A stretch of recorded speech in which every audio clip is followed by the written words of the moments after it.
What is up, guys? It's the boy, the life is soul, aka the bodybuilding banker, and I'm back and I'm here with a special guest. I've got my younger brother Emmanuel. So hi guys, my name is Emmanuel.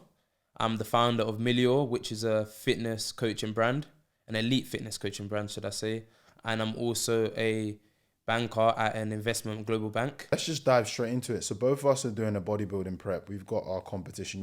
You're 2 weeks out, Currently I believe? I'm 2 weeks out, approximately, let's say 15, 16 days to be precise. And I'm 3 weeks out. We're both doing bodybuilding competitions. You've been working at this investment bank for, it's going on nearly a year now, Yeah, right? nearly a year, probably 7, 8 months, yeah. So tell the audience, how have you managed to balance a difficult job with not just a fitness regime, with a bodybuilding prep where you've had to diet, you've had to get in your cardio, and you've had to be very strict even whilst you've got an arduous job? I would say this task has been fun, but at times difficult. Reason being because, I have specific times I have to get into the office, get my required work done, have meetings. And at the same time, during these meetings, I'm trying to get my meal in, weighing my food, having my scale out. People are watching me as well. However, there's a lot of questions. Are you doing a prep? How many macros you getting in? And these are the questions I always have to answer. So I'm always entertaining a lot of conversation, also initiating as well. It's been good, but at the same time, I feel like I always have to hold myself accountable because any mistake, any misjudging of diet or any of the macros being wrong, I feel like it can let my body down. So I just feel like it's been quite difficult, I'll be real. But at the same time, I'm enjoying it. I'm enjoying going into the office, eating meals, getting fasted cardio in, having to walk past the canteen like every morning before I do my fasted cardio, smelling the food. It's difficult, but it's challenging. And I feel like if I can do it now, I can do it later on, and I can do it when I'm 1 week out, 2 weeks out. So yeah. Yeah, I think some of the key things you said was, or you alluded to, is mindset. Everyone has a zone of comfort. That's what they call it, the comfort zone. And until you break through that, that's how you grow. So doing this bodybuilding prep, you've obviously been challenged with the fact that you're starting a new job. They're inviting you out to drinks. Yep. There's snacks around the office. Yeah.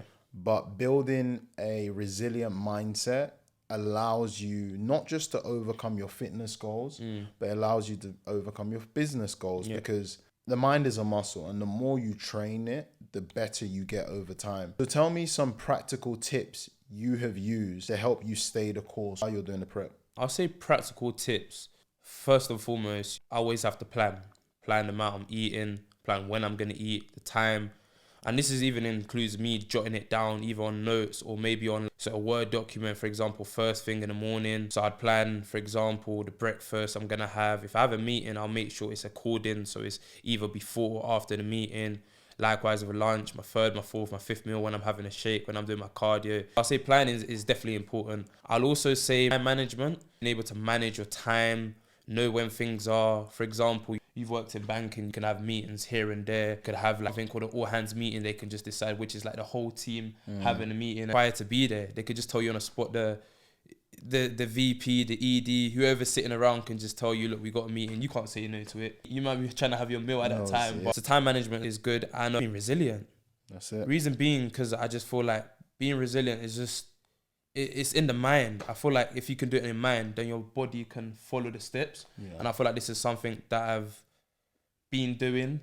I've put into practice, and I feel like it's helping me, especially in the working environment. It's tough going in. It's tough going into office and prepping, weighing your food, having no sauce in your rice. It's got to be done. You touched on really interesting points, and one of the things is mindset. As the Bible says, the things of the world came from the unseen before they were seen, and the world teaches you that seeing is believing, but in actual fact, believing is seeing. What you said that was so profound is because you built the mindset and you planned accordingly, so you could visualize your success. You have your meals prepped, so even if you have meetings which are going to divert you, you don't have an excuse because you still have your meals prepped. The best way to get further is to make sure that you plan for all situations. There's a famous quote which says that the difference between someone who is good and a professional is someone who's good works hard and practices till he gets very good, whereas the professional practices till he can't get it wrong. There's a key distinction there. One is focused on getting very good, building the rhythm. One is focused on perfection, not getting it wrong. Once you have intensity in your planning, this helps you go far.